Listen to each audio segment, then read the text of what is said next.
So Phyllis, tell us what happened on the Greyhound. Okay, I bought a Greyhound ticket from Tampa, Florida to Olympia, Washington. When we got to El Paso, Texas, the bus driver said that we had till 7:30 in the morning.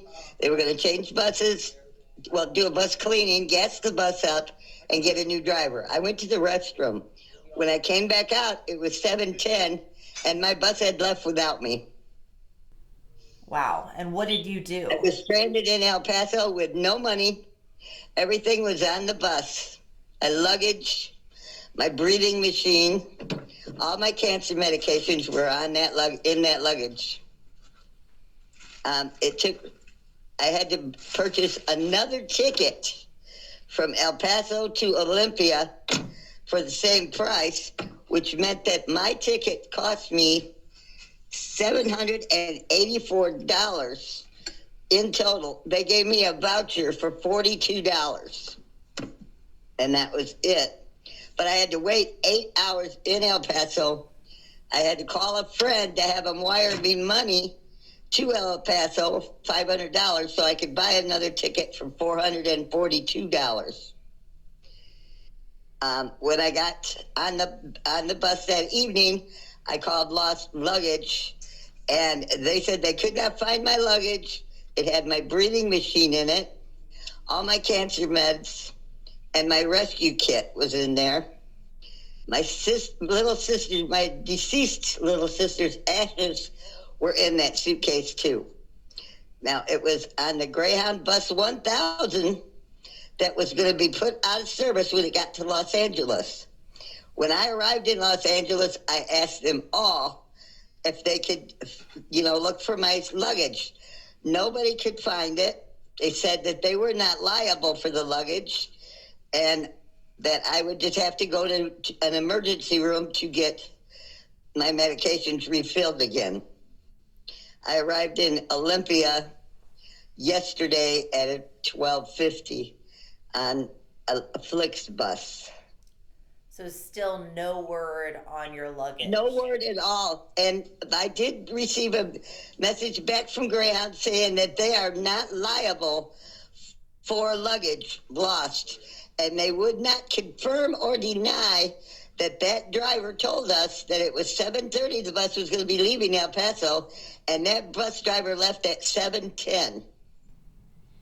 How have you been surviving without your breathing tool? I am having a heck of a time breathing. I've been in contact with my doctor, and he's going to try to call the prescriptions into me in Olympia to get them back. But my breathing has suffered. I have suffered so much from this. Everybody on the bus was complaining because I was coughing, and they were complaining because I was coughing the whole way. But I did not do any sleeping. I was so nervous. I was completely lost. I know nobody in El Paso. Nobody. I didn't know who to call. Luckily, I called my friend in Olympia, and he wired me the money to buy a new bus ticket. And were you at a bus station in El Paso? How did you purchase, or where did you purchase another ticket? I had to walk 2 miles to a Western Union to get the money, and then walk back to the bus station 2 miles and pay for another ticket at the Greyhound station in El Paso.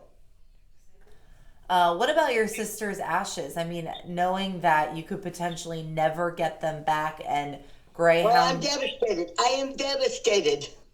Just totally devastated over my little sister's ashes. My dentures were even in that luggage. Those were $7,000 dentures. Oh, I've lost everything. I literally arrived with clothes on my back. That was it. And have you ever taken Greyhound before? I have taken them a lot of times. I wanted to travel when I was older, and all my sisters and brothers are deceased now. That's 6 of them, and I'm the only one left. So I travel Greyhound a lot. Now, they have lost luggage before. that I never have received back from 4 years ago. I've never received it back. I am not counting on getting this luggage back at this point, but they've got to do something about this.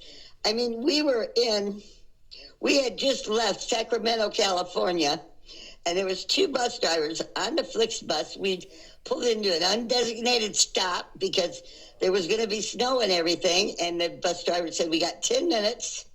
Literally 10 minutes, the last guy was going to go coming out of the store to get on the bus, and the bus took off on this guy. This guy is running down the street trying to catch the bus. He's banging on the door. They would not pull over. They were laughing at him. And you were on the bus. Everybody on the bus was mad.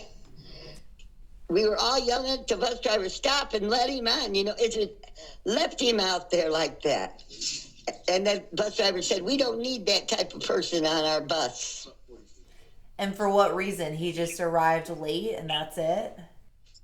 He was coming out of the door at 10 minutes after 10 minutes. That's what the bus driver said we had, because we were going to be going through a flood zone. And because of the bomb cyclone that it hit. And the first pass was pretty snowy, and we were going to be taking some time going through that. We did make it through there, but the bus drivers were laughing that they had left this fella out there like that, just with no place else to go. What are you most upset about leaving in your luggage behind? My sister, my breathing machine. This equipment is not cheap. I am 65-year-old senior citizen that should be more responsible for this stuff. And they should make, arrangements for people that do get left off the bus like that. It happens all the time. Excuse me. It happens all the time with Greyhound. I've seen them do it 100 times, lead people for no apparent reason that they might be one minute late. They should have a 5-minute late, thing where people can actually get on the bus. And if the person is outside banging on the door, please open the door and let them in. And knowing that, with your sister's ashes, knowing that they're just, left at some random bus station or wherever it is. One of the bus drivers, a Lyft bus driver, a Flix bus driver, told me that the bus drivers find the luggage on the bus, and instead of dealing with it, they throw it away because they don't want to deal with it. They just don't want to deal with it. Now, I had wrote my name 50 times on my piece of luggage so that they could find it in case it ever did get lost.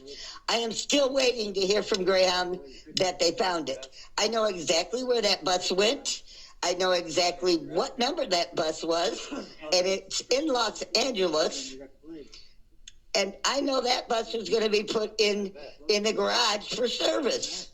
My luggage is on that bus. I want my sister back. It's my last little sister.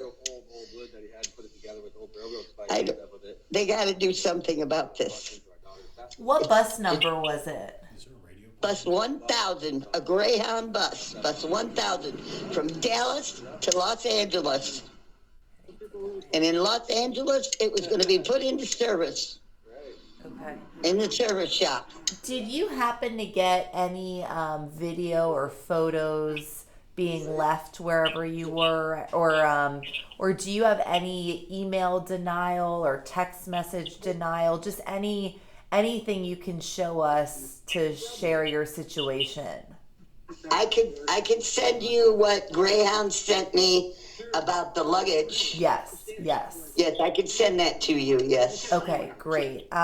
I'm also going to text you. There's a number that you can call. It's a federal agency that could help you. I'm going to text you that number. Okay. And that would be great. How did you find that we were doing this story? I had been reading your story while I was getting ready for my trip. Okay. And so when this happened to me, I went on that story on the Fox 17 News thing, and it said, contact Caitlin at this number and email her. And that's what I did. Okay.